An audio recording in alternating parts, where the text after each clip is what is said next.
Un jour, dans un village reculé près de Tokyo, le bétail commence à mourir mystérieusement pendant la nuit, les cadavres étaient tous horriblement déchiquetés, leurs organes dévorés comme si un monstre s'était régalé, un vrai festin un peu comme un gourmet devant un buffet à volonté. Les villageois appellent Inugami, un détective spécialisé dans le paranormal, pour enquêter sur l'affaire. Plus tard, on voit des enfants rentrer chez eux tout excités en parlant de l'arrivée d'un détective super cool venu tout droit de Tokyo. Parmi eux, il y a ce gamin, Yataro, le fils du client d'Inugami. Ses amis lui disent qu'il devrait partir en ville avec le détective car il est bien trop stylé et riche pour ces montagnes un peu paumées. Ils lui demandent ensuite s'ils peuvent venir chez lui voir le détective et il leur répond qu'ils peuvent venir à condition de ne pas déranger l'invité, bien sûr. Après ça, il se tourne vers les champs et on voit un jeune garçon aux cheveux noirs portant un étrange collier qui travaille dur. Il s'appelle Kabane. Yataro se moque de lui et lui dit de garder sa sale tronche loin de l'invité parce qu'il sent vraiment très mauvais apparemment. Pendant ce temps, on voit notre détective, Inugami, s'inquiéter de son pneu crevé sur le bord de la route. Heureusement, la mère de Yataro, Madame Kusaka, passe par là et lui propose de le prendre dans son pick-up en lui disant qu'elle enverra quelqu'un s'occuper de sa voiture, pas de soucis. Sur le chemin de la villa, elle lui raconte que le bétail, qui était en pleine forme la veille, est mort subitement pendant la nuit, leur carcasse se décomposant déjà. Elle ajoute que ça ne ressemble pas du tout à l'œuvre d'un humain et que tout le monde au village est vraiment terrifié, c'est la panique générale. Elle lui dit ensuite qu'elle n'a encore rien dit aux enfants, car elle ne veut pas qu'ils aient peur d'aller à l'école. Mais si quelque chose leur arrivait, elle ne voudrait pas que de mauvaises rumeurs circulent, ce serait terrible. Sur ce, elle l'emmène à la villa et lui sert du thé, tandis qu'il aperçoit Yataro et ses amis qui l'espionnent du coin de la rue, curieux. Il sort pour leur faire un signe, puis s'étire le dos et remarque le gamin aux cheveux noirs qui travaille dans les champs. Il demande à la propriétaire s'il ne va pas à l'école pour travailler et elle lui répond qu'elle lui expliquera tout ça plus tard en détail. Après ça, il plonge dans la source chaude à l'extérieur de la villa pour prendre un bain et Yataro entre pour lui laver le dos. Il commence à le flatter, lui disant à quel point il adore Tokyo et aimerait y aller. Lassé de son bavardage un peu bête, Inugami l'interroge sur le garçon des champs et Yataro lui explique qu'on le surnomme Cool Pouan, tout simplement. Inugami demande ce que ça signifie et Yataro répond que c'est sûrement quelque chose de naissance mais que son corps sent vraiment bizarre et qu'il est moche en plus. Du coup, on ne le laisse pas travailler près des invités et personne n'aime vraiment s'approcher de lui, c'est un fait. Inugami trouve ça intéressant puis sort du bain. Dehors, il rencontre Madame Kusaka et lui demande de laisser l'autre gamin être son assistant personnel. Cela rend Yataro vraiment jaloux et le lendemain, Cool Pouan est forcé de prendre un bain, puis il va servir le petit déjeuner à Inugami. Après avoir servi les plats, il essaie de partir discrètement, mais Inugami l'arrête et se présente comme un enquêteur de l'occulte. Il lui demande alors s'il a vu quelque chose d'étrange en travaillant dans les champs par hasard. Le gamin se présente comme Kabane et suggère d'en parler après son repas, car personne à l'auberge n'aime manger avec lui à cause de son odeur. Mais Inugami le rassure, lui disant que ce n'est rien du tout et que les gars qui travaillent dur ne devraient pas trop se soucier de leur odeur, c'est secondaire. Kabane s'interroge sur la propreté d'Inugami, puis prend la parole et dit qu'à son avis, un monstre est derrière l'affaire du bétail mort, ce qui rend Inugami très curieux. Inugami lui demande comment il le sait, car le client n'en a parlé à aucun enfant, et Kabane révèle que c'est lui qui est chargé de se débarrasser des corps, tout simplement. Il dit ensuite qu'il doit s'en occuper les nuits de pleine lune, et qu'il pense que le monstre viendra cette fois aussi. En entendant cela, Inugami est tout excité, et décide de rester là pendant 5 jours, jusqu'à la prochaine pleine lune, pour voir ça de près. En attendant, il aide Kabane dans son travail, et ils s'entendent du tout très bien. Ils nettoient les égouts, chassent du coup des animaux et travaillent même les champs ensemble. Un jour, alors qu'ils sont au champ, Inugami remarque l'étrange collier de pierre autour du cou de Kabane, ça l'intrigue. Il demande à l'examiner de près et lui demande où il l'a trouvé. Kabane répond que c'est la seule chose que ses parents lui ont laissée quand il a été abandonné. Inugami observe son visage triste, puis lui révèle que c'est une pierre de vie, un artefact très rare et vraiment spécial. Il dit que personne ne l'aurait laissé avec une pierre aussi précieuse et que cela signifie que ses parents ne l'ont pas abandonné. Il doit y avoir une raison, c'est sûr. Il lui offre alors ses services de détective et lui dit qu'il peut l'aider à retrouver ses parents s'ils sont encore en vie, ce qui donne à Kabane un peu d'espoir de rencontrer ses vrais parents un jour. 5 jours plus tard, Kabane attend Inugami la nuit de pleine lune derrière la grange pour qu'il puisse enquêter sur la cause du bétail mort. Mais au lieu du détective, c'est Yataro qui sort le premier et l'attrape par le col, furieux. Il est super jaloux qu'Inugami ne l'ait pas choisi et commence à insulter Kabane, lui disant qu'il n'est qu'un sale perdant, qui a été abandonné par ses parents et que sa mère a dû s'occuper de lui, et maintenant il lui vole cette opportunité, c'est inadmissible. Kabane devient fou de rage et dit qu'il n'a pas été abandonné, ce qui rend Yataro encore plus furieux. Il attrape son collier de pierre et lui dit de ne pas se faire d'idée, car ses parents l'ont laissé avec une stupide pierre, puis il la lui arrache des mains sans pitié. Kabane se met en colère et lui donne un coup de poing en plein dans sa sale gueule de morveux, le projetant au sol. Les larmes aux yeux, Yataro dit que ça fait vraiment très mal, mais quand il lève les yeux vers Kabane, il voit un monstre aux yeux rouges, marchant comme un zombie mangeur d'hommes, c'est terrifiant. Il se lève et s'enfuit comme une mauviette, tandis que Kabane, redevenu normal, ramasse la pierre. Quelque temps plus tard, Inugami arrive sur les lieux et trouve Kabane caché derrière une pile de bois, l'air tout triste et abattu. Kabane lui dit de rester loin, car il est le coupable et le monstre derrière l'incident des animaux morts. En l'entendant se qualifier de monstre, Inugami lui dit qu'il trouverait ça étrange, mais qu'il veut lui montrer quelque chose de vraiment spécial, une surprise. Après ça, il se retourne et baisse son pantalon. Kabane appelle immédiatement le 17 pour le signaler comme pédophile. C'est la panique, mais avant que le GIGN ne puisse débarquer avec une équipe d'assaut, il lui dit d'ouvrir les yeux et lui montre son derrière, tout simplement. Il s'avère qu'Inugami a une queue touffue qui lui cache les fesses et Kabane se demande pourquoi son appendice poilu est du mauvais côté, c'est étrange. L'enquêteur se disculpe en expliquant qu'il existe des démons dans ce monde et qu'ils en font partie, tout simplement. Il dit à Kabane qu'il est un hybride entre un humain et un démon sans sang appelé Ghoul, tandis que lui-même est un chien vivérin démoniaque, un baquet d'Anuki. Il explique ensuite que la pierre de vie autour de son cou est une pierre spéciale qui aide les siens à contrôler leur pulsion d'attaquer les humains, c'est très important. Cela signifie qu'il n'est pas le coupable et qu'il y a autre chose dehors qui attaque le bétail. En entendant cela, Kabane ramasse sa hache et dit que Yataro est dehors et qu'il ne sait rien de ses attaques, alors ils doivent absolument aller le protéger sans tarder. D'un autre côté, Yataro s'enfuit comme le petit morveux qu'il est et se souvient qu'à l'âge de 5 ans, il avait accidentellement tué Kabane en le poussant dans le canal. Il s'était cogné la tête et au lieu de sang, quelque chose de blanc avait commencé à sortir de sa blessure. C'était étrange. Il a eu peur et est rentré chez lui en courant, mais à sa grande surprise, Kabane était revenu à la maison à temps pour le souper. Il pensait que c'était son imagination, mais l'incident d'aujourd'hui a prouvé que Kabane est un vrai monstre, alors il essaie de courir à l'intérieur de la maison, paniqué. Mais la porte est verrouillée et soudain, il est attaqué par une paire de chiens zombies aux ventres éventrés et aux yeux rouges. Inugami arrive juste à temps pour tirer une balle dans la tête d'un des chiens et dit à Kabane de couper la tête de l'autre chien pour qu'il arrête de bouger, c'est urgent. Il explique que ce sont des ghouls et qu'elles ne peuvent pas mourir. Mais si on leur coupe la tête, leurs corps deviennent incapables de bouger et il faut les enterrer profondément dans un trou étroit pour s'assurer qu'ils ne régénèrent pas non plus leur corps, c'est la seule solution. Après ça, la vraie ghoul sort et attaque Inugami qui tient Yataro. Elle esquive ses balles et essaie de l'écraser, mais Kabane s'élance et la frappe avec sa hache. Il continue de se battre et la ghoul lui arrache sa hache des mains, c'est la pagaille. Inugami le suit par derrière et essaie de lui tirer dans le cou, mais il s'avère que c'est trop épais pour qu'il puisse le décapiter d'un seul coup. C'est alors que Kabane frappe le monstre, lui enfonce le bras dans la gorge et lui arrache la tête avec une force brute, c'est impressionnant. Après ça, ils enterrent soit les monstres et retournent vers l'auberge. Kabane dit qu'il ne peut plus vivre ici car Yataro sait maintenant qu'il est un monstre et les incidents lui seraient de probablement attribués, ce serait la catastrophe. Inugami est d'accord et dit qu'il a une proposition à lui faire. Il pointe ensuite son arme sur sa tête et révèle qu'en réalité, il a été engagé par sa tante pour le tuer.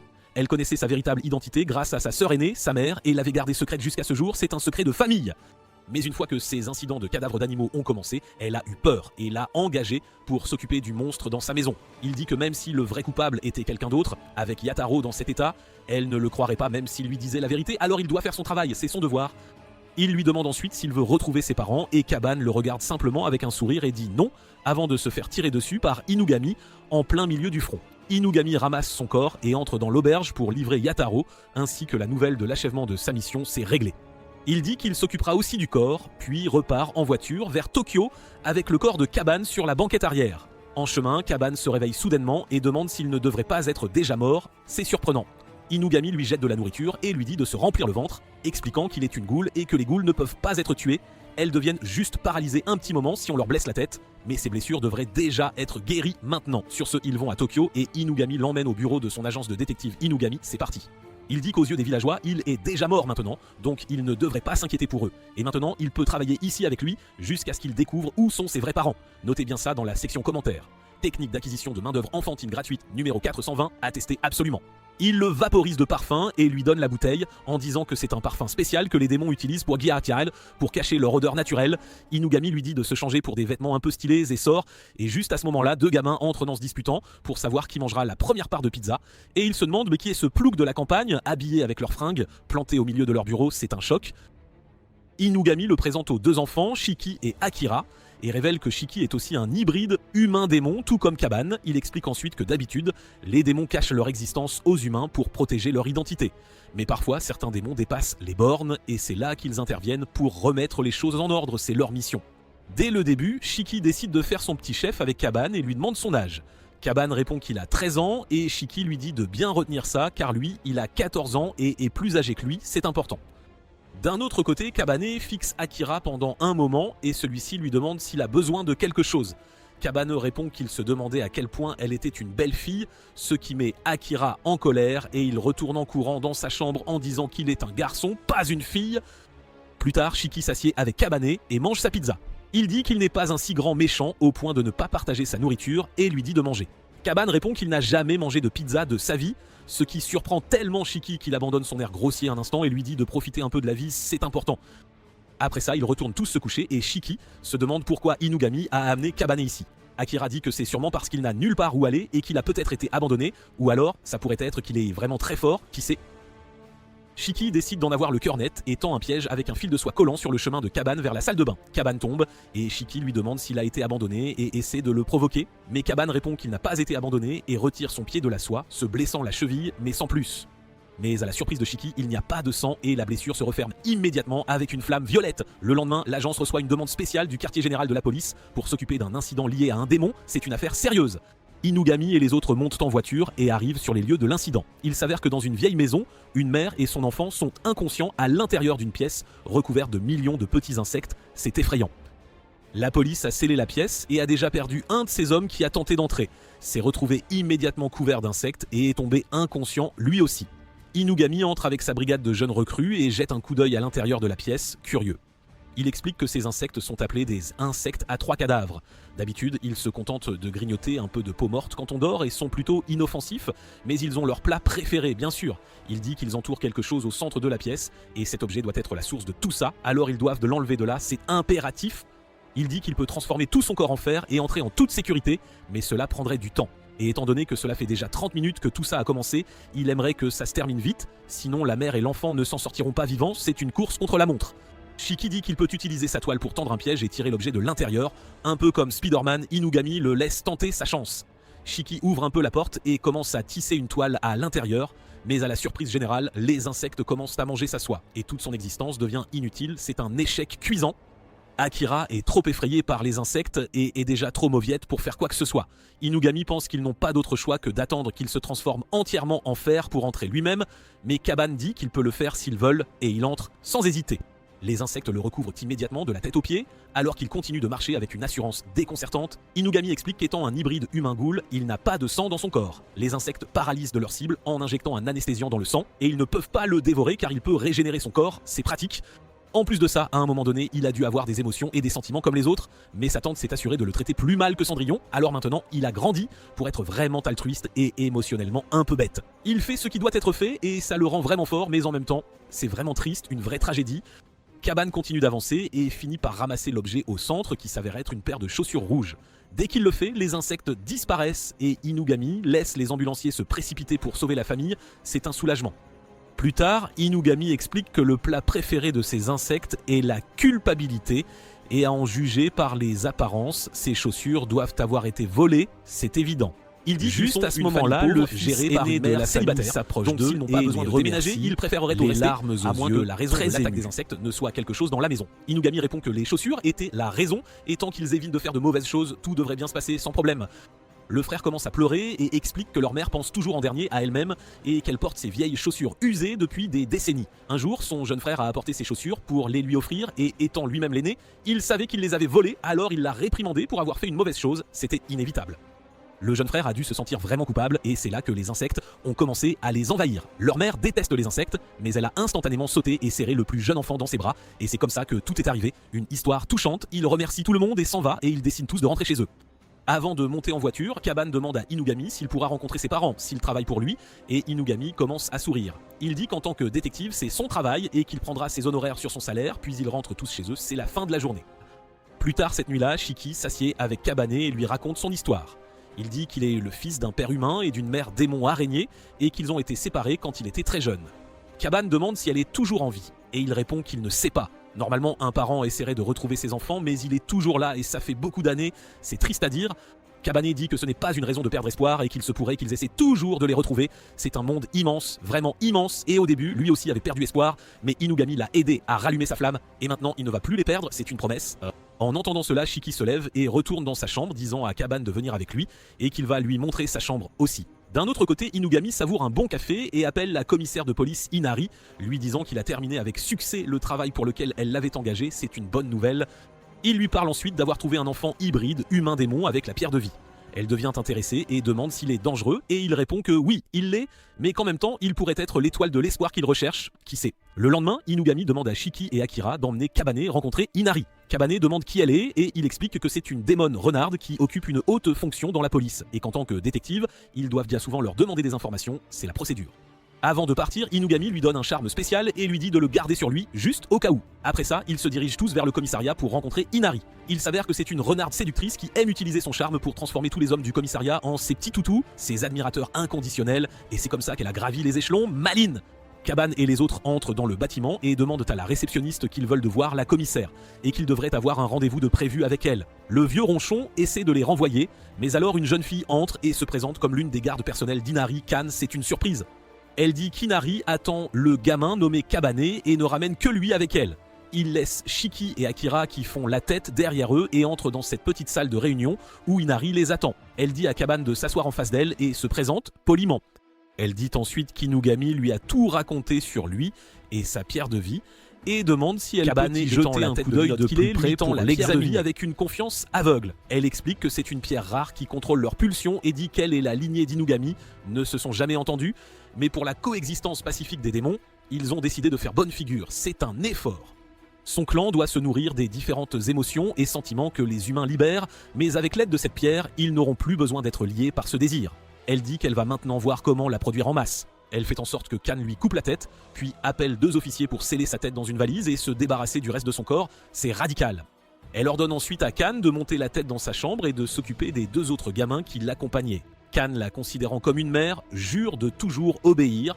Elle reçoit une petite tape sur la tête, est appelée bonne fille et rayonne de bonheur.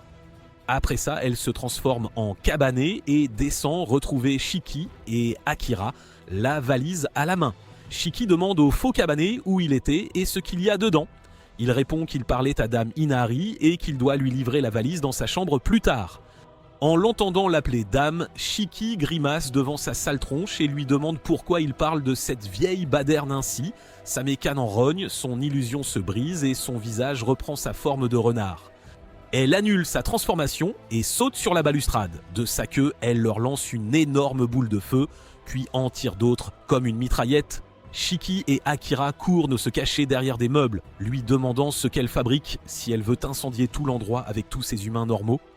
Elle rétorque que ça n'a aucune importance. Dès qu'une personne entre ici, elle tombe sous le Jinjutsu d'Inari et cesse de ressentir ou de penser quoi que ce soit. Ils font juste leur travail, point. Elle les attaque de nouveau et Shiki crée une barrière avec des meubles tirés par sa soie. Il tire alors la ficelle qu'il avait secrètement attachée à sa valise et la lui arrache. Ils l'ouvrent, sont effrayés par la tête hideuse de Kabane et s'enfuient pour échapper à Kan. De son côté, Kan panique à l'idée de ne pas avoir rempli les ordres de Nenari et devient folle furieuse. Pendant ce temps, Kabane dit à Shiki de les lancer sur Kan, il s'en occupera. Ils exécutent leur combo, le jutsu de la tête puante de Kabanae. La tête de Kabanae percute Kan, la mort à la clavicule, la faisant saigner et s'évanouir au sol. Le feu autour d'eux s'éteint aussi et il s'avère que tout n'était qu'illusion, les gens à l'intérieur étaient endormis. Après ça, il régénère son corps et laisse Akira voir son Excalibur. Shiki lui dit de se couvrir avec sa veste. Après ça, ils sortent tous et retrouvent Inugami qui les attend avec sa voiture dehors. Inugami dit que tout s'est passé comme prévu et appelle Inari. De son côté, Inari part étudier la pierre de vie pour la produire en masse, mais soudain, elle se transforme en poupée raton laveur et son téléphone sonne. Elle décroche et Inugami la réprimande pour avoir attaqué ses petits travailleurs. Il dit qu'elle doit vieillir pour ne pas voir clair dans sa technique de métamorphose et lui rappelle que la pierre de vie appartient à Kabane. Si elle tente de la reprendre, elle aura affaire à lui. En plus, elle lui doit une faveur pour tout ce grabuge, puis il raccroche. De retour dans sa voiture, on découvre qu'Inugami a donné à Kabane une fausse pierre de vie comme porte-bonheur à porter autour du cou et lui a dit de garder la vraie dans sa tête. Après avoir réglé tout ça, il propose d'aller manger dehors et d'organiser une fête de bienvenue pour Kabane. Shiki et Akira se disputent sur quoi manger, finissent par choisir chinois, thé crêpes et se retrouvent malades comme des chiens. Sur le chemin du retour, Inugami explique à Kabanae comment ils trouvent Tarkong du travail dans ce milieu. Recherche web, bouche à oreille, mais le plus souvent c'est grâce à leur enseigne. Elle émet une lumière spéciale qui attire démons et humains sous leur influence et ainsi le travail vient à eux. D'ailleurs, l'enseigne a été faite par Inari, d'où leur relation de collaboration. Juste à ce moment, il voit une Kan blessée s'approcher. Shiki et Akira se mettent en position de combat, mais Kan s'effondre, son estomac gargouillant comme un troupeau d'éléphants d'Afrique. Il lui donne de la pizza, et elle explique qu'elle est une bonne fille. Kinari lui a confié une mission qu'elle n'abandonne jamais à mi-chemin, donc elle doit lui livrer la tête de Kabana. Elle tente de l'attaquer, mais Inugami l'arrête, lui dit de descendre de table, sinon Inari serait furieuse. Elle devient aussitôt docile, agissant comme une bonne petite fille. Il lui dit ensuite de remercier pour la nourriture et de recycler les déchets. Il décide de s'occuper d'elle pour l'instant. Juste à ce moment, un homme entre dans leur bureau et Kabane remarque une odeur étrange autour de lui.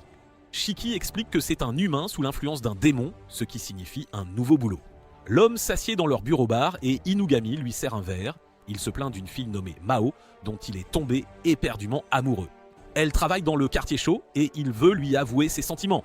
Mais chaque fois qu'il l'attend dehors, il ne la voit jamais sortir, perdant ainsi toute chance de lui parler. En écoutant ses problèmes de cœur, Kabanae se demande pourquoi la moitié de leur bureau est un bar. Shiki explique qu'il y a longtemps, Inugami travaillait avec un partenaire qui voulait un bar au bureau, mais ils ne sont plus ensemble et il vaut mieux ne plus en parler, c'est un sujet sensible pour lui. Pendant ce temps, Akira capte la conversation et s'exclame que l'amour est une chose incroyable. Il dit que Shiki et Kabanae sont le fruit de l'amour entre un humain et un démon. Kabane, intrigué, veut en savoir plus sur cette histoire d'amour. Il s'approche d'Inugami et dit qu'il veut accompagner le client pour l'aider à avouer son amour, afin d'en apprendre davantage lui aussi. Il veut le faire parce que ses parents ont aussi connu l'amour, et comprendre ça pourrait l'aider à mieux les cerner. Inugami regarde sa tête d'ahuri et décide de le laisser faire. Il dit à Shiki et Akira de l'aider aussi, et à Kan que si elle les aide, il lui donnera la tête de Kabane. Tout étant réglé, il dit au client que les jeunes s'occuperont de sa requête et leur ordonne à tous de partir. Juste à ce moment, le client voit une souris dans la pièce et la chope instantanément comme un chat. Son visage ressemble d'ailleurs un peu à celui d'un félin. Il dit qu'il les collectionne pour sa bien-aimée. Inugami réalise que c'est l'œuvre d'un démon-chat et dit à Akira de rester, car il a peur des choses effrayantes et dégoûtantes, comme les cadavres de souris et tout ça. Sur ce, les autres sortent et s'installent dans un café en face du lieu de travail de Mao. Les jeunes lui demandent une photo de Mao, il la leur montre et dit qu'elle devrait sortir, sa journée étant presque finie. Mais étrangement, il ne l'a jamais vu quitter les lieux. Juste à ce moment, les jeunes remarquent un démon-chat sortir, sous la forme d'une chatte rose aux queues fourchues. Ils se dirigent vers l'allée avec le client, approchent le démon-chat Mao et disent qu'ils viennent de l'agence de détective d'Inugami. En entendant son nom, Mao dit qu'elle le reconnaît et demande ce qu'ils veulent d'une chatte innocente comme elle. Ils répondent que leur client, Yoruno, est tombé amoureux d'elle et souhaite lui avouer ses sentiments. Meo se transforme en humaine, choquant Yoruno, puis dit qu'elle allait l'ajouter à sa collection pour qu'il lui apporte aussi des souris, mais il semble que sa séduction n'ait pas encore fait pleinement effet. Elle révèle ensuite 3 autres humains, des souris dans la bouche, presque entièrement transformés en chats. Elle affirme qu'il n'y a pas d'amour, que tout est dû à ses pouvoirs. Mais à ce moment, Kan, telle la renarde qu'elle est, saute d'en haut et attrape Mao. Elle l'amène à Yoruno et lui dit de faire sa déclaration. Il lui offre un sac de souris mortes qu'il collectionnait et lui confie qu'il vivait dans la dépression, perdant espoir chaque jour, mais il l'a rencontrée et elle fut le premier rayon de lumière qui l'a aidé à tenir le coup. Il veut donc être avec elle, même si ça signifie se transformer en chat. Après ça, ils quittent MB et rentrent chez eux pour faire leur rapport à Inugami. Une fois de retour, Kan demande à Inugami de tenir sa promesse et réclame la tête de Kabane. Il lui dit de fermer les yeux, prend une orange dans le frigo, la transforme en tête, la lui donne et la raccompagne. Une fois la renarde idiote partie, il demande à Kabane s'il a appris quelque chose sur l'amour. Il explique qu'il a découvert que l'amour est comme la lumière, un rayon d'espoir. Il tend à Inugami un paquet de mouchoirs et dit qu'il les a pris en chemin pour lui offrir. Il dit que pour lui, Inugami est un rayon de lumière qui lui a donné une raison de vivre. Et les gens ont tendance à offrir des cadeaux utiles à leur lumière, alors il lui a pris des mouchoirs, c'est toujours pratique. Puis il se tourne vers Shiki et Akira, leur disant qu'ils sont aussi un peu sa lumière, donc il leur trouvera quelque chose bientôt. Quelques jours plus tard, Inugami révèle que Yoruno et Mao se sont mis ensemble. Il s'avère qu'elle est tombée amoureuse de lui après sa déclaration, et ils vivent désormais ensemble. Les humains transformés en chats devraient aussi retrouver leur état normal d'ici quelques semaines. Tandis que Shiki se demande dans quel monde il vit, Akira est ébloui par Kabane, qui a résolu sa première affaire avant lui, bien qu'il les ait rejoints bien plus tard, il commence à se sentir inférieur. Quelque temps après, il s'approche d'Inugami et dit qu'il est devenu l'apprenti de Kabane. Shiki explique qu'il y avait un cafard dans la salle de bain, Kabane s'en est occupé, alors Akira l'appelle désormais maître. Akira dit qu'il peut prendre n'importe quelle affaire avec Kabane et demande du travail. Voyant cela, Inugami dit qu'il avait une mission qu'il comptait faire avec Kabane lui-même, mais s'il veut, il peut la leur confier à tous les deux. Il explique ensuite qu'il y a des travaux près de la rivière Shibuya pour dévier son cours, mais dernièrement, de nombreux ouvriers meurent mystérieusement, leurs squelettes flottant dans la rivière. Il dit qu'il a une bonne idée de qui sont les coupables. Un groupe de démons indigènes vit dans la rivière et doit être furieux des travaux. Shiki ajoute que l'endroit est plein de saleté et d'insectes et qu'à cause des travaux, la rivière est pratiquement devenue un égout. Inugami confirme que ce sera un sale boulot et demande si Akira veut toujours le faire. Akira est dégoûté, mais dit qu'il le fera et va enfiler sa tenue de nettoyage. Le lendemain, il s'engouffre sous le pont, le long de la rivière, dans le tunnel sombre. Kabane explique qu'il devrait d'abord trouver les démons indigènes pour, espérons-le, trouver une solution pacifique. En chemin, une sangsue géante tombe sur Akira qui hurle. Mais Kabane lui ferme la bouche de sa main et lui dit de se taire, sinon ils alerteront tout le monde de leur présence. Il retire ensuite les sangsues de leur tête et les jette dans la rivière. Akira lui demande pourquoi il ne les tue pas. Il explique qu'il n'aime pas tuer, que ce soit des humains, des insectes ou des monstres, à moins qu'il n'y ait pas d'autre option. En clair, il nous attaque pour sauver leur peau, et tant qu'il ne représente pas une menace, il n'a pas à tuer. En l'entendant, Akira se dit que Kabane est vraiment trop cool, il est vraiment à part. Il lui dit qu'il lui rappelle son grand frère et commence à raconter son histoire. Il explique qu'il appartient à une tribu de démons des neiges vivant dans les montagnes d'Omuri. Leur village avait un système étrange, tous les membres étaient des femmes et les mâles ne naissaient qu'une fois tous les 100 ans. C'est pourquoi ils étaient choyés, mais lui a toujours été une pleurnicheuse et son grand frère le réconfortait toujours. Quand ils ont fui le village, il a qu'à été séparé de son grand frère. C'est pour ça qu'il a rejoint Inugami, espérant le retrouver. En l'entendant, Kabane demande s'il peut contrôler la glace, étant un démon des neiges. Akira répond que oui, mais qu'il est très mauvais car ça demande beaucoup de concentration. Juste à ce moment, un énorme démon grenouille l'attaque, le saisissant par le visage. Kabane assomme l'amphibien avec un tuyau métallique. Le monstre tente de l'attaquer de nouveau, mais à ce moment, un petit tanuki arrive et repousse la grenouille d'un coup de patte. Il porte une bouteille de sang et une lettre autour du cou, adressée à Akira et Kabane de la part d'Inugami. Dans la lettre, il leur dit que les démons grenouilles sont derrière les attaques. Ils sont devenus fous après avoir mangé des humains et doivent être éliminés. Il leur dit de les attirer avec le sang de la bouteille et de s'occuper de sa mission. Kabane dit que ça lui va, mais Akira est inquiet. Kabane lui demande s'il doit le raccompagner, mais Akira repense à son désir de devenir plus fort et fiable et dit qu'il restera même s'il se fait pipi dessus. Je me demande si un petit geek pleurnichard en commentaire serait intéressé par l'achat de ça. Sur ce, ils s'enfoncent tous deux dans le tunnel avec Monsieur Tanuki et versent le sang dans la rivière. Soudain, un grand nombre de démons grenouilles surgissent et les attaquent. Comme prévu, Kabane et le Tanuki les repoussent tous tandis qu'Akira, assis dans un coin, se demande comment il va bien pouvoir vendre ses pantalons mouillés de trouillard. Les choses tournent pas mal, submergées par le nombre de crapauds à face verte. Mais Akira repense à son désir de devenir fort et fiable. Dans un effort pour être utile, il libère son élément de glace et gèle tout dans le tunnel, sauf la tête de Kabane et Monsieur Tanuki. Kabane le félicite d'avoir éliminé tous les monstres et ils prennent un selfie.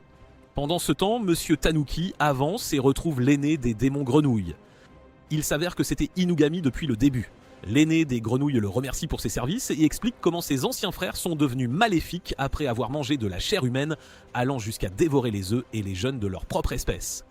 Inugami le salue et déclare la mission réussie. Quelques jours plus tard, Kabanae est de corvée de nettoyage et astique le couloir. Il arrive au fond et se souvient de l'avertissement d'Inugami de ne jamais ouvrir cette porte. Il se demande s'il peut déplacer les cartons pour nettoyer le sol. Soudain, la porte s'ouvre, une main blanche en sort et le tire à l'intérieur. Plus tard ce midi-là, Shiki trouve la serpillière par terre et en parle à Inugami. Il lui dit où il l'a trouvée et s'inquiète de la disparition soudaine de Kabane. En entendant son récit, Inugami s'inquiète et se précipite vers la pièce au fond du couloir, y entrant avec les autres jeunes. À l'intérieur, il découvre le mec le plus pâle de l'histoire de l'humanité, assis sur une chaise gaming devant une installation Miga à 6 écrans. Il fait asseoir Kabanae à côté de lui par terre pour lui ouvrir bouteille d'eau et boîte de conserve. Inugami dit que c'est exactement ce qui l'inquiétait. Il interpelle l'américain par son nom Mihai et lui fait retirer son casque. Mihai regarde Inugami, le salue et lui demande pourquoi il ne lui a jamais parlé d'avoir un esclave aussi obéissant et facile à dresser. Shiki et Akira demandent s'il vivait là tout ce temps. Le gars répond oui et se présente, Mihai le vampire. Il est le chef de la technologie de l'information et de la communication pour l'agence et déclare qu'à partir de maintenant, il nomme Kaban son esclave personnel. Inugami commence à avoir un tic nerveux à cette nomination et dit aux jeunes de sortir un instant avec lui. Une fois dehors, il explique que Mihai est son ancien partenaire et c'est un vampire considéré comme l'élite des démons. Ils possèdent une force physique surhumaine, un savoir immense et un charisme fou. Ils ne vieillissent jamais au-delà de leur apogée et sont presque immortels. En plus de tout ça, Mihai déteste l'ennui, alors il a acquis des connaissances et s'est formé à presque toutes sortes de compétences professionnelles. Une fois à court de choses à faire, il a commencé à s'ennuyer de ce monde. Pour l'empêcher de devenir le grand méchant de cet animé, Inugami l'a invité à l'agence. Et là, il est devenu accro aux jeux gacha comme Genshin Impact et Honkai Star Rail et préfère rester dans sa chambre toute la journée. En plus d'être un gamer acharné, il est super calé en technologie. C'est lui qui a créé le site web de l'agence et qui protège leurs données des Inari de ce monde. Il leur dit de rester loin du couloir s'ils veulent une vie tranquille. Le lendemain, Kabane est de nouveau l'esclave dévoué de son maître Pal. Shiki et Akira font irruption dans la chambre du vampire et lui disent d'arrêter d'abuser de leur ami, déjà mort, pour en faire son esclave. Mihai propose de le libérer s'ils le battent au bras de fer. Shiki accepte le défi. Il s'assoit et Mihai le terrasse instantanément. Akira refuse même d'essayer. Kaban demande s'il peut essayer aussi. Mihai répond que c'est son devoir d'exaucer les requêtes de ses esclaves, puis le bat instantanément. Plus tard, ce midi-là, Kaban est envoyé acheter des ingrédients pour le dîner. En chemin, il pense à devenir plus fort pour protéger tous ceux qu'il aime à l'agence. Il finit par s'asseoir dans un parc pour faire une pause, se demandant s'il devrait s'entraîner. Juste à ce moment, Kan tombe de l'arbre derrière lui. Elle se retourne, remarque Kabané sur le banc et lui demande ce qu'il fait là.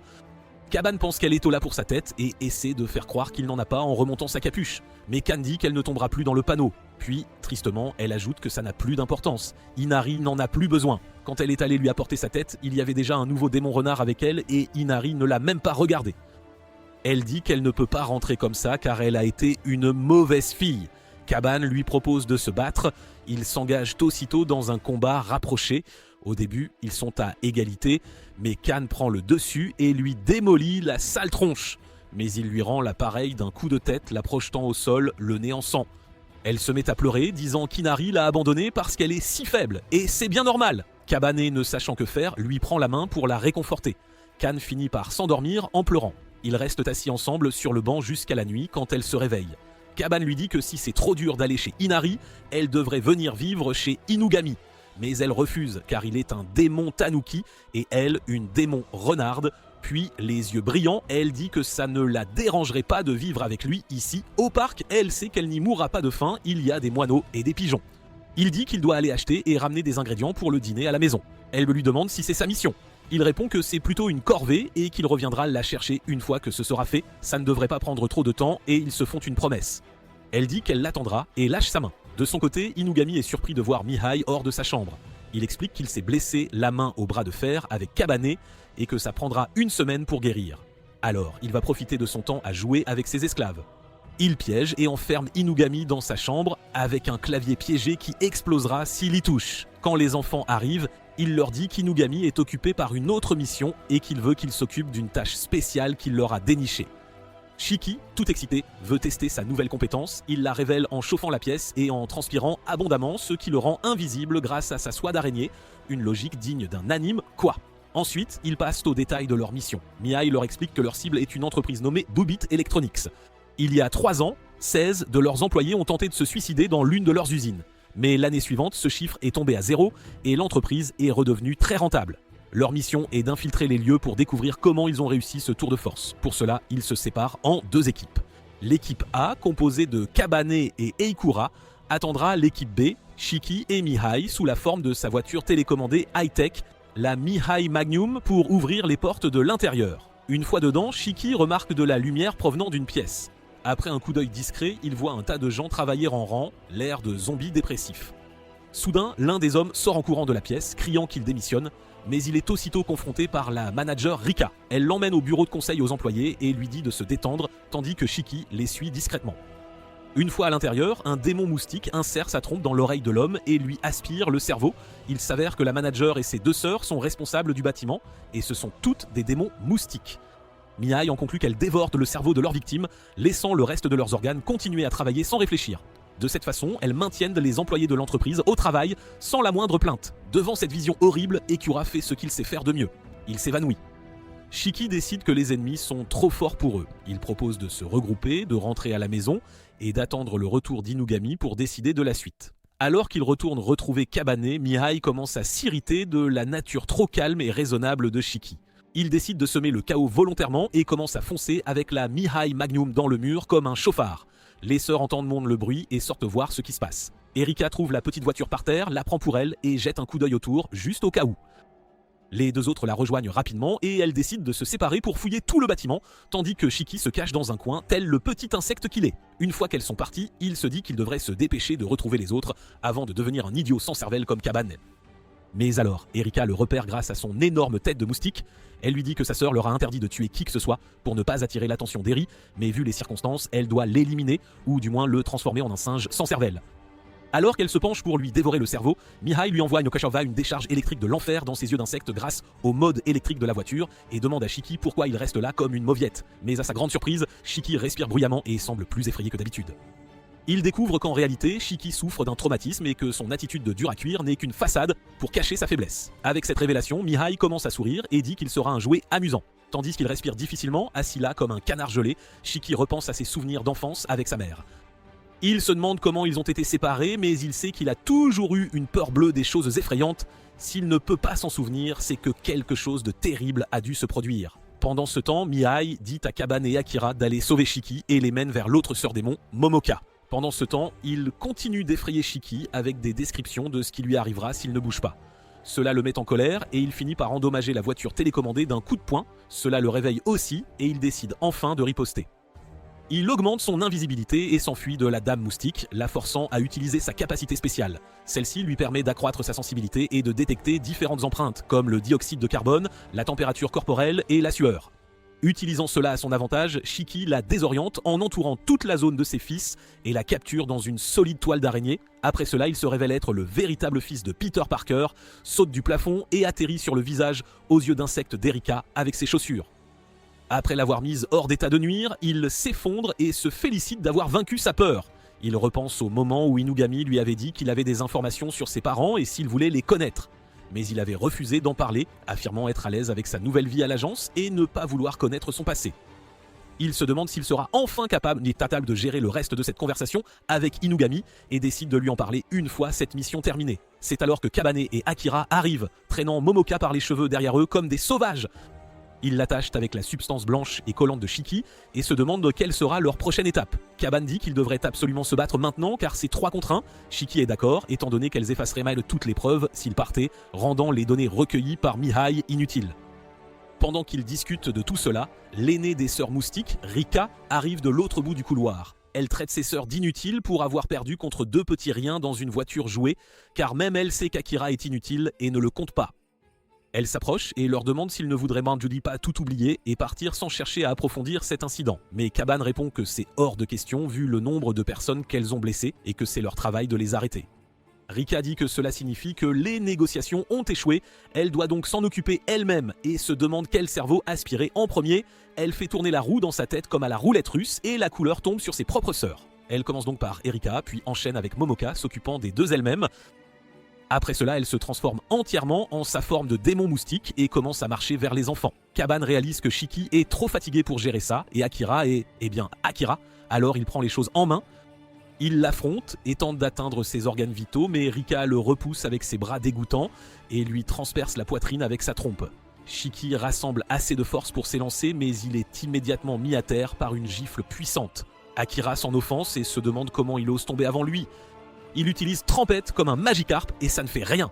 Alors Rika l'endort aussi d'une gifle de l'une de ses pattes velues. Ses deux amis étant hors de combat, Kabane se demande quoi faire et se souvient de son désir de devenir plus fort.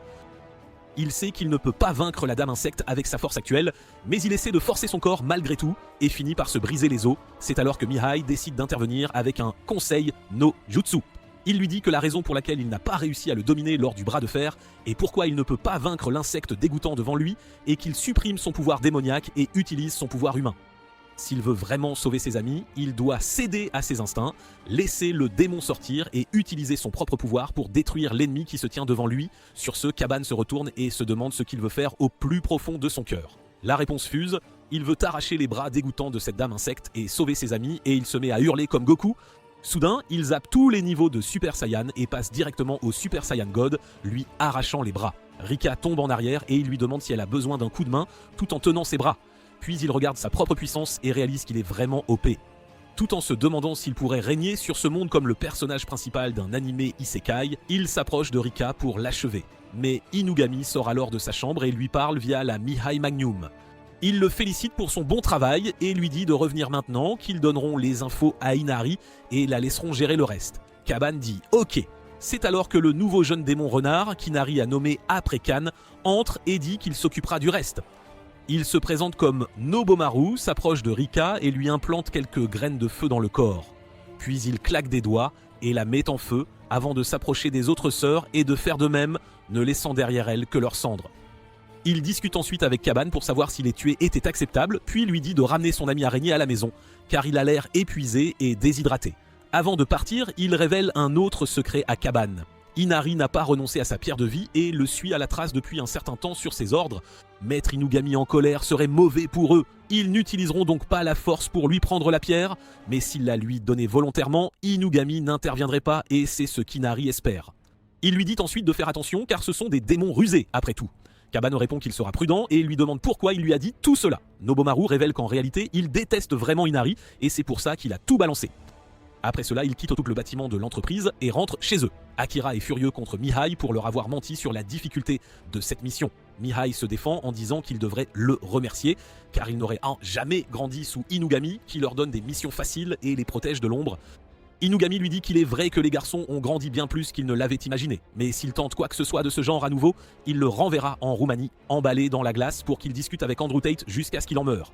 Après cela, ils vont tous se coucher. Mihai dit qu'à moins qu'il ne veuille le tuer lui-même, il devra trouver des moyens de le divertir. Il a pris les garçons en affection et pourrait leur transmettre un peu de sa sagesse à nouveau un jour.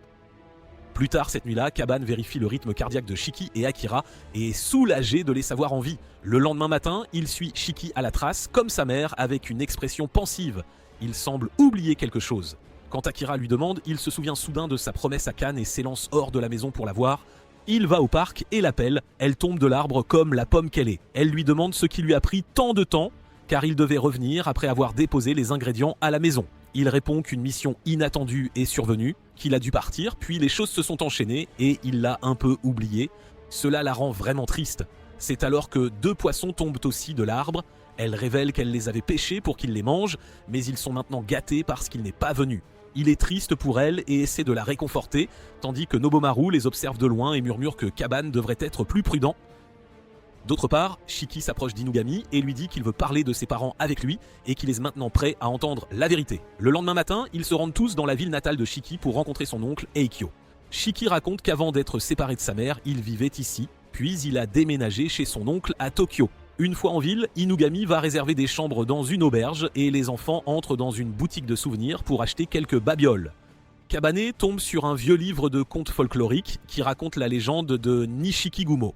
Il s'y intéresse et Shiki dit que c'est un folklore populaire dans la région. Ils le lisent de tous et découvrent qu'il était une fois un garçon nommé Shigae. Un jour, en rentrant du travail, il vit une grosse araignée fouillée dans sa pile de nourriture. Voyant cela, Shigae décida de faire ce qu'un homme sensé ferait et quitta la maison, qui était maintenant la propriété de l'araignée. Du moins, c'est ce qu'il aurait dû faire.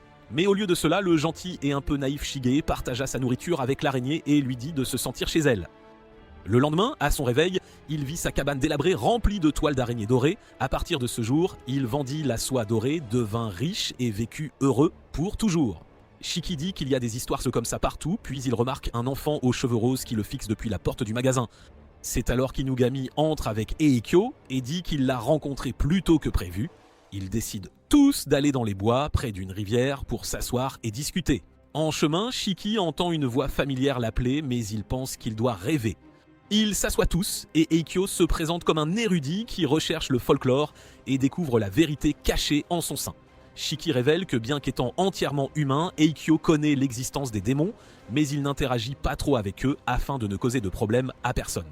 Eikyo commence à taquiner Shiki, mais celui-ci dit qu'ils sont là pour entendre parler de sa mère. Eikyo explique en racontant une histoire, il révèle que cela s'est passé il y a longtemps quand ils étaient encore jeunes et qu'il suivait toujours son frère aîné, le père de Shiki.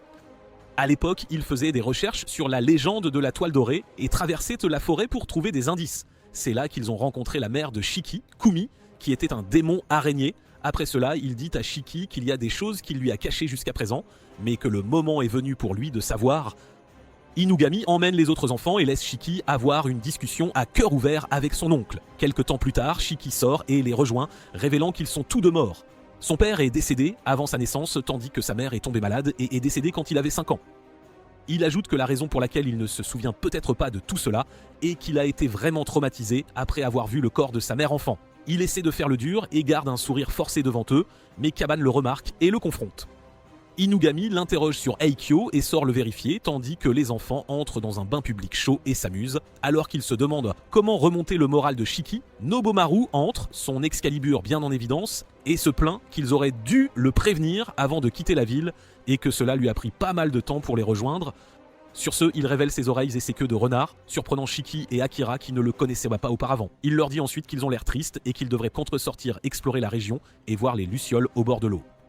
Après cela, ils vont tous dans les bois observer les lucioles et Kaban remercie Nobomaru pour la suggestion. Nobomaru demande à Kabane s'il n'est pas content que les parents de Shiki soient morts, car s'il avait découvert que ses propres parents étaient de morts alors que ceux de Shiki étaient là tout vivants, il n'aurait pas pu être vraiment heureux pour lui, mais Kabane dit qu'il ne comprend pas de quoi il parle. Pendant ce temps, Shiki s'approche d'un arbre à l'allure effrayante et commence à avoir des flashbacks de son enfance. Kabane et Nobomaru s'approchent d'un de lui et lui demandent à quoi il pensait, et il se met soudain à courir dans les bois. Il bute contre une pierre, puis traverse un petit cours d'eau. Suivant ses souvenirs d'enfance, il se rappelle que quand il était jeune, il jouait avec sa mère dans ces bois, mais elle partait toujours un moment pour voir son oncle pour du travail. Il l'attendait toujours, mais un jour, elle n'est pas revenue. Alors il est devenu impatient et l'a suivie pour voir où elle était allée. Il a finalement trouvé un petit bâtiment caché au fond des bois et en entrant, il a vu une vision cauchemardesque de sa mère attachée à une table sous un monstre sauvage. Il a commencé à crier et s'est immédiatement effondré sur place. Plus tard, à son réveil, il était dans la chambre de son oncle qui lui a dit que sa mère était tombée malade au travail et qu'elle devait donc rester seule un certain temps avant de se rétablir. Pendant des années, il a vécu avec lui sans trop s'immiscer dans son travail et ce qu'il faisait avec sa mère, de peur de découvrir une réalité maudite et douloureuse. Ils atteignent tous le bâtiment et Nobomaru révèle que cela ressemble à un laboratoire de reproduction artificielle. Il y a eu des rumeurs et des rapports par le passé concernant une soie spéciale capable de tout guérir et même de remplacer des organes humains. Cette soie était vendue sur le marché et provenait d'hybrides humains et démons.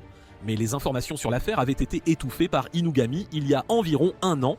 Shiki se souvient que c'était à la même époque qu'Inugami lui avait parlé de retrouver ses parents, la première fois qu'il avait refusé d'en parler. Il dit qu'il en a assez d'attendre et qu'il va maintenant se venger de son oncle pour avoir fait du mal à sa mère. Il dit qu'il va le tuer et leur demande s'ils l'arrêteront, mais Kaban répond non et demande où enterrer le corps. Pendant ce temps, Inugami appelle Eikyo et l'emmène dans les bois pour discuter. Il révèle qu'il sait tout de ses recherches et que c'est lui qui a empêché la publication de ses travaux toutes ces années. Eikyo devient fou de rage et demande pourquoi il a fait ça, puis commence à révéler la vérité comme un méchant de Scooby-Doo. Il explique que lorsque lui et son frère ont trouvé Kyumi, ils ont réalisé que la légende de la toile dorée était vraie et que les araignées derrière cela étaient en fait des démons araignées comme Kyumi. Il semblait que connaître ce fait suffisait à son frère, et il en est même tombé amoureux, mais pour lui, il voulait ce pouvoir pour lui-même. C'est alors qu'un jour, son frère est tombé accidentellement dans les bois et est mort. Mais à ce moment-là, Kyumi était déjà enceinte de Shiki. Quelque temps plus tard, Kyumi est venue à son appartement avec son bébé, qui avait contracté la grippe. Le monde humain avait un remède facile pour cela, mais dans le monde démoniaque, il n'y en avait aucun. Il a emmené le bébé dans un hôpital humain et Shiki a guéri sans problème. Mais à ce moment-là, Kyumi a réalisé qu'elle voulait élever son enfant comme un humain, mais cela s'est avéré trop difficile pour elle en tant que démon. C'est alors qu'il lui a fait une proposition, le laisser continuer ses expériences sur elle en échange d'argent. Kyumi a accepté avec joie, disant qu'elle ferait n'importe quoi pour son garçon. Après cela, il a commencé à expérimenter sur elle avec toutes sortes de créatures des bois, se basant sur la découverte que la toile dorée devait être le produit d'un mutant. C'est alors que le jeune Shiki l'a trouvé pendant l'une des expériences, et cela l'a traumatisé. Il l'a donc éloigné de Kumi. Ainsi, les expériences ont continué jusqu'à ce que Kumi soit sur le point de craquer. Mais il a finalement réussi à produire la légendaire toile dorée capable de tout guérir, y compris des maladies impossibles comme un manque sévère de soleil et la dépression chez vous, chers spectateurs. Après avoir entendu tout cela, Inugami sort son téléphone et révèle qu'il transmettait tout cela à Shiki et lui dit de faire ce qu'il veut, Shiki utilise sa toile collante, tire Eikyo dans un arbre et décide de le pendre à mort. Il se met à pleurer pour sa vie, demandant à Inugami comment il peut laisser des enfants tuer des gens. Inugami lui répond que c'est simple, si tu es prêt à tuer, tu dois être prêt à mourir. À ce moment-là, Eikuro sort des bois, pleurnichant comme une fillette, et leur demande où ils étaient passés. Ils ont été passés. Il raconte que leur téléphone était occupé tout ce temps, qu'il faisait nuit noire, et qu'il a eu une peur bleue qu'un ours ou je ne sais quoi ne l'attaque. Inugami lui dit de se calmer, puis remarque soudain un monstre, une sorte de mille-pattes serpent blanc, surgir des bois juste derrière lui. Il lui tire une balle dans la tête, mais se fait mordre le bras qui vire au violet à cause du poison. Il attrape Akira et s'enfonce plus profondément dans la forêt, tandis que les autres se retrouvent encerclés par des centaines de monstres, un mélange d'araignées blanches. Shiki se demande ce que c'est et Eikyo révèle que ce sont ses frères et sœurs, les résultats ratés de ses expériences sur leur mère. L'un des monstres coupe sa soie et le descend doucement. Eikyo explique qu'ils sont tous semi-intelligents et très obéissants, se souvenant des mots entendus de leur mère lors de ses expériences répétées. Sur ce, tous les monstres ouvrent la bouche et se mettent à imiter les mots avec la voix de Kyubi, prononçant le nom de Shiki et lui disant « Je t'aime ». En voyant tout cela, Shiki se remémore sa mère et fond en larmes, tombant à genoux, perdant toute volonté de se battre. Naomaru le félicite d'avoir bien combattu et demande à Kabane ce qu'il ferait s'il était en colère. De son côté, Kabane est déjà en mode Super Saiyan divin et lui dit de la fermer, point barre. Il s'approche ensuite de Shiki et lui demande s'il veut qu'il fasse quelque chose pour cette situation. Shiki lui attrape le bras et le supplie de l'aider comme Nami dans One Piece. Sur ce, Kabane passe en mode tueur en série et commence à massacrer les monstres à tour de bras, laissant Nobomura s'occuper des autres. Pendant ce temps, Inugami et Akira se retrouvent eux aussi encerclés par une horde de monstres. Inugami demande à Sakura de geler son bras pour empêcher le poison de se propager. C'est alors que la jeune fille aux cheveux roses, vue plus tôt, sort de la forêt et dit aux monstres de se calmer, les faisant s'arrêter net. Elle explique qu'ils doivent d'abord soigner son bras et lui demande de la suivre, de se dépêcher avant qu'Eikyo ne la remarque. Elle les conduit à une source dont l'eau, dit-elle, possède des propriétés curatives spéciales. Les démons malades l'utilisent pour se soigner, alors elle a pensé que ça pourrait aussi marcher sur Venom.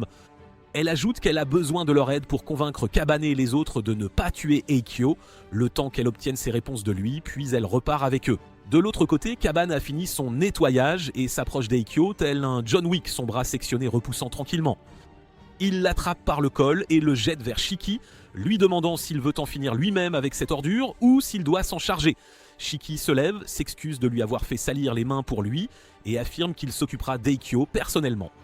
C'est alors que la jeune fille aux cheveux roses arrive sur les lieux, accompagnée d'Inugami et d'Akira, et leur demande de ne pas le tuer. Eikyo l'interpelle par son nom, Aya, et lui demande ce qu'elle faisait là, à cet endroit.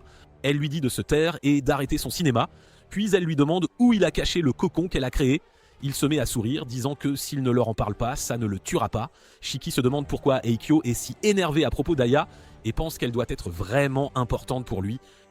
Il en vient finalement à la conclusion qu'elle doit être le fruit de ses recherches importantes et décide de l'écouter. C'est alors qu'Inugami s'approche et propose ses services de détective, affirmant qu'il trouvera le cocon pour elle sans faute. Il regarde ensuite la tête d'Ayuri, d'Eikyo, et appelle Mihai à la maison, lui demandant de faire sa magie de gros cerveau pour lui dire où il aurait pu cacher un cocon de taille humaine. Mihai examine les données qu'il collectait tôt sur Eikyo avant même qu'il ne commence ses recherches, indique 4 emplacements et affirme que la source d'eau est l'endroit le plus probable. En entendant cela, Aya et Shiki se mettent à courir vers l'endroit. Aya commence à entrer dans la source, mais Shiki l'arrête et dit qu'il ira à sa place. Il plonge alors et sous le coin éclairé par la lune dans la source, il découvre sa mère, inconsciente, scellée à l'intérieur d'un cocon de soie de rose. Il est alors attaqué par un autre de ses frères et sœurs, mais il le tue immédiatement, comme la chair à canon qu'il était, et remonte avec sa mère. La jeune fille se met à pleurer et dit que leur mère est vivante, car elle possède la toile dorée et qu'elle a essayé de la sauver en l'enveloppant dans sa soie curative. Bientôt, tout le monde arrive sur les lieux et il découvre que Kyumi est également en vie. Naomaru explique qu'Eikyo n'avait aucune raison de tuer Kyumi, car elle était son assurance pour garder Aya sous contrôle, et aussi un moyen pour lui de créer davantage de monstres à toile dorée. Shiki assomme ensuite Eikyo d'un coup de poing bien placé et dit à Inugami qu'ils doivent emmener sa mère dans un endroit plus sûr. Il décide de la transporter jusqu'à la voiture et de retourner à Tokyo sans plus attendre. Kabane demande à Shiki ce qu'il compte faire d'Eikyo. Shiki répond qu'il va réduire en cendres tout son travail. Ayant vécu avec lui pendant des années, il sait que ne pas pouvoir publier ses recherches et être reconnu par personne serait pire que la mort pour lui, c'est certain. Sur ce, ils retournent tous à Tokyo tandis que Nobomura décide de faire retirer Akio parce que le karma, ça ne pardonne pas. De retour à Tokyo, Inugami les emmène dans une clinique spéciale tenue par une connaissance. Il frappe à la porte en pleine nuit. Il dit que c'est une affaire de démons et une petite vieille mamie ouvre la porte et les laisse entrer. Inugami l'appelle Mami Ohana et lui demande de soigner Kyumi. Inugami révèle que Mami Ohana est entièrement humaine, vétérinaire de profession, et qu'au cours de sa vie, elle a sauvé de nombreux démons animaux. C'est pourquoi elle connaît leur existence. Pour elle, toute vie mérite d'être sauvée et elle ne fait aucune discrimination. Elle les laisse tous rester pour la nuit et dit que Kyumi est en parfaite santé, son coma semblant être auto-induit par un traumatisme psychologique, ni plus ni moins. Elle assure qu'elle la guérira en un rien de temps avec quelques médicaments et leur dit de ne pas s'inquiéter.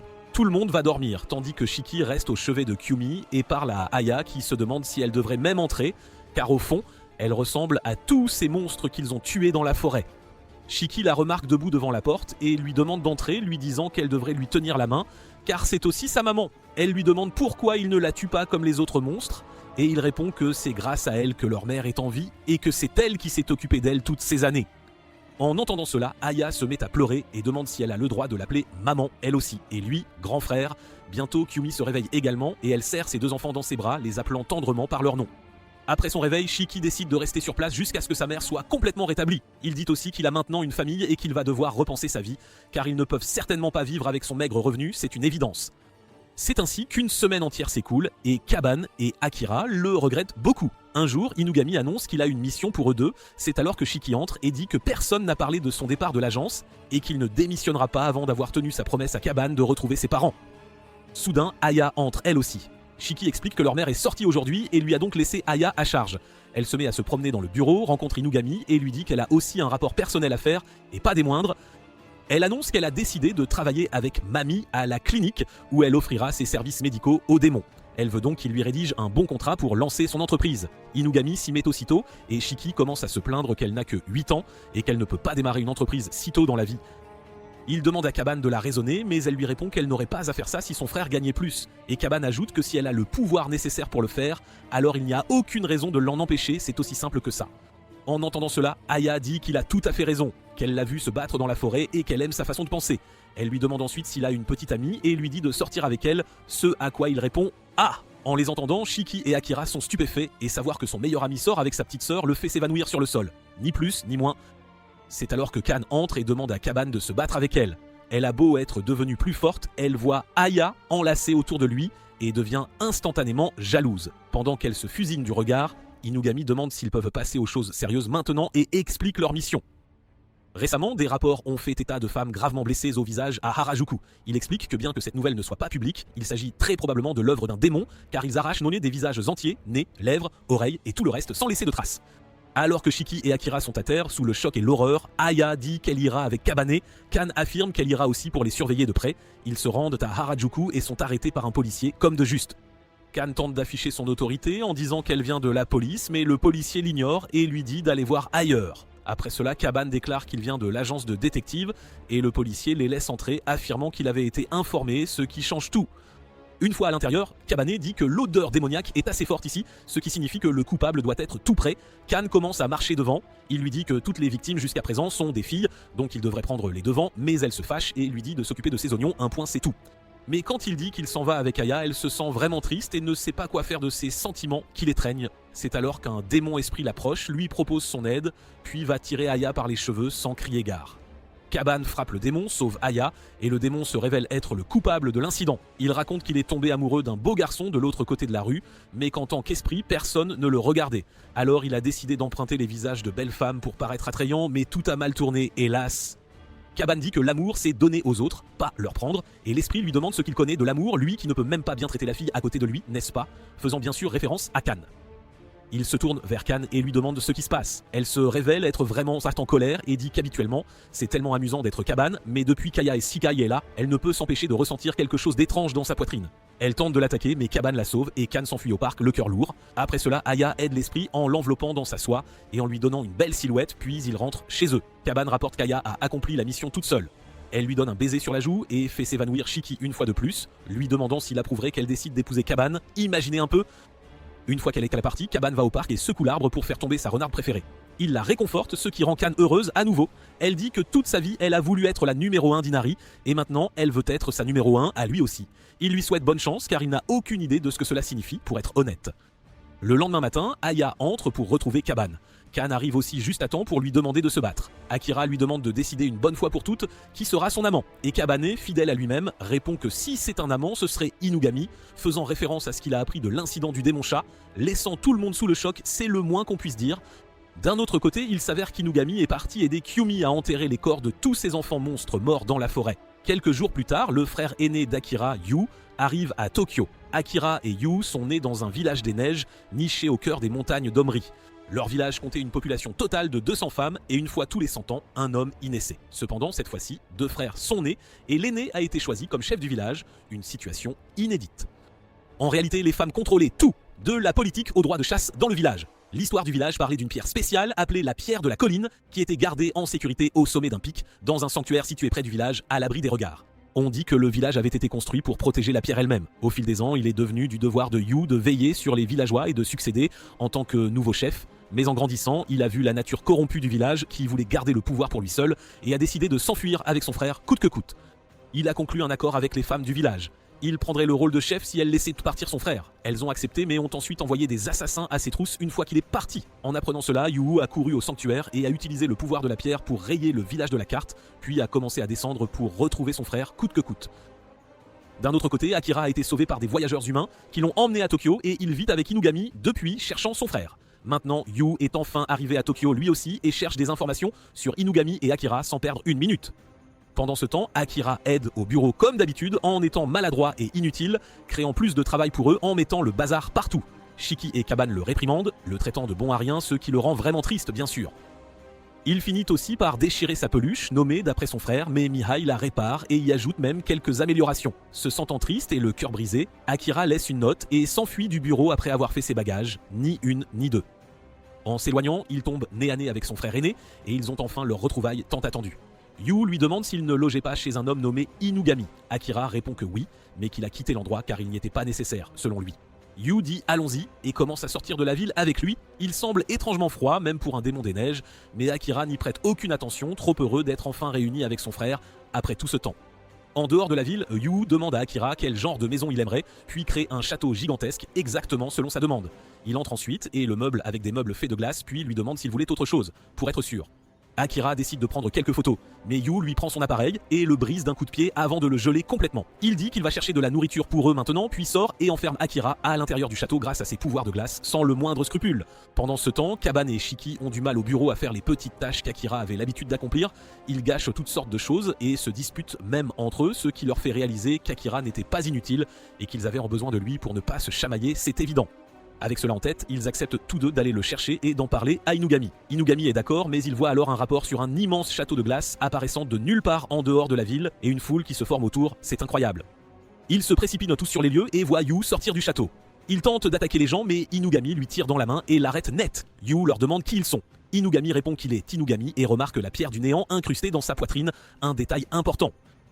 On dit qu'elle est l'opposé de la pierre de vie, se nourrissant de la force vitale de l'utilisateur et lui accordant un pouvoir immense pour tout détruire. Il lui demande ce qu'un démon du village de Sunu fait ici. Yu répond qu'il n'a pas à répondre à ces questions, mais que parce qu'il était la personne qui s'est occupée de son jeune frère, il le remerciera, c'est tout. Shiki confirme s'il est le frère d'Akira et demande où il est. Yu leur demande qui ils sont pour lui. Ils répondent qu'ils sont ses amis et alors il décide de les geler et de les emmener à l'intérieur pour servir de décoration au château, ni plus ni moins. Pendant ce temps, Akira découvre que sa peluche a un projecteur intégré et une connexion internet et il l'utilise pour mettre à jour son profil Instagram. Après avoir vaincu Inugami et les autres, Yu crée un bain et un lit pour Akira et l'appelle en bas pour qu'il vienne voir sans tarder. Akira descend joyeusement mais tombe ensuite à genoux en voyant les statues froides et inertes de ses amis. Il demande à son frère pourquoi il a fait tout ça. Son frère lui demande s'il se sent bien et sort lui chercher de la menthe comme si de rien n'était. Pendant son absence, la peluche prend la parole et dit à Akira qu'ils ne sont pas morts et qu'ils auront besoin de sel pour les faire fondre. Elle demande aussi à être placée entre les statues afin de pouvoir les réchauffer avec son énergie mécanique, c'est une idée lumineuse. Akira dit à son frère qu'il a besoin de sel pour ses soins de peau. Yu sort simplement, l'enfermant à l'intérieur. Une fois qu'il est parti, Kaban parvient à se libérer de la glace en brisant son corps, puis en le régénérant, un exploit incroyable. Il dit qu'il va aller combattre Yu et demande à Akira de revenir au bureau, s'excusant de l'avoir traité de bon à rien. Mais Akira sait que son frère est trop fort et ne veut pas qu'il se blesse. Alors il fait semblant devant Kaban et son frère, qui reviennent bientôt avec du sel comme prévu. Il dit qu'il en a fini avec l'agence et dit à son frère de laisser ses gens derrière lui, car il s'ennuie d'eux et veut aller vivre près d'une plage.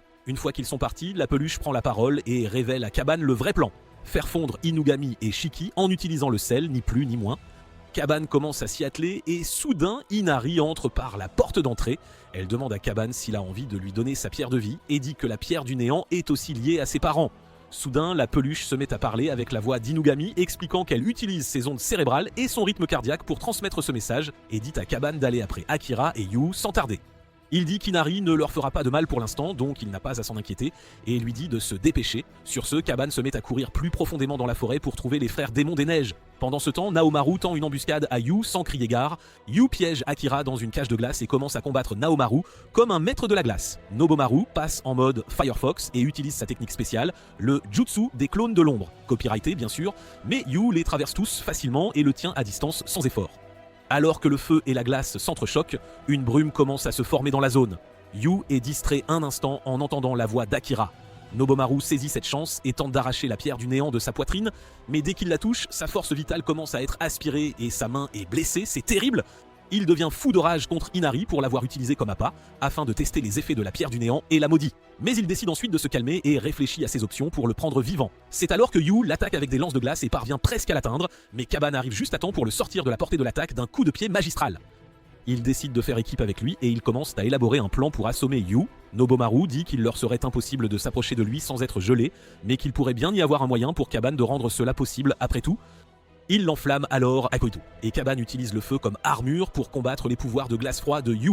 Le combat se poursuit pendant un bon moment jusqu'à ce que Kaban se transforme en os brûlant. Mais la surutilisation du pouvoir de la pierre du néant aspire presque toute la force vitale de Yu et il commence à s'effondrer petit à petit. Ankura réussit aussi à s'échapper de sa prison et tente d'extraire la pierre de son frère, mais en la touchant, tous les dossiers compromettants de l'historique de navigation de son frère lui envahissent l'esprit et il se met à pleurer. Mais alors, Kabane s'approche, dit qu'il va aider aussi et crache la pierre de vie sur la Knullstone et ils finissent à part fusionner pour ne faire qu'un. Et c'est ce qu'il faut pour devenir le roi des pirates. Le pouvoir de la Knullstone disparut, le château s'effondre et Inugami et Shiki redeviennent normaux. Inari tente de s'emparer de la pierre avec son astucieux Tok no Jutsu, mais Inugami arrive juste à temps pour dénoncer ses bobards et rendre la pierre à Kaban-A et Yui. Après ça, ils se rendent tous à la clinique d'Ohana où Aya soigne leurs blessures et ils ont une discussion à cœur ouvert avec Yui et Akira. Yui se sent responsable de tous les mensonges et des torts qu'il a causés et décide de porter ce fardeau seul. Mais Akira, pour une fois dans sa vie, sort les tripes, gifle Yu et lui dit d'arrêter de faire son Calimero et de compter sur ses amis, comme tout le monde. Une fois les choses clarifiées, Kabane lui demande s'il sait quelque chose sur ces pierres, car elles pourraient être un moyen de retrouver ses parents, et Yu lui demande s'il connaît l'incident démoniaque Kimono-jin. Inugami explique que Kimono-jin est le nom d'une guerre entre démons et humains qui a eu lieu il y a 1000 ans. Pour s'assurer que cela ne se reproduise jamais, les démons les plus puissants de l'époque ont enfermé leur pouvoir dans ces objets et les ont transmis à leurs descendants pour les garder sous contrôle. Cela signifie que les parents de Kabane pourraient avoir été les chefs d'un puissant clan démoniaque et avec cette information, ils peuvent parcourir le pays pour trouver leurs origines. Une fois tout cela décidé, Aikiri s'annonce qu'il voyagera avec son frère et prendra un congé temporaire de l'agence. Pendant ce temps, Inugami informe Kabanae qu'ils ont désormais une piste sur ses parents et qu'ils voyageront également pour trouver plus d'indices à leur sujet.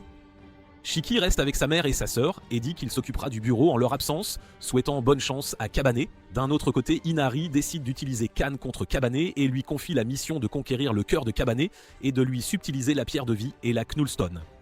Avant de partir, Kabane demande s'il peut passer voir Kan, et Kan, sortant immédiatement de derrière le bâtiment, annonce qu'elle les accompagnera aussi, tout excitée. Inugami la regarde et lâche un pfff, sachant pertinemment qu'Inari l'a envoyé avec une idée derrière la tête.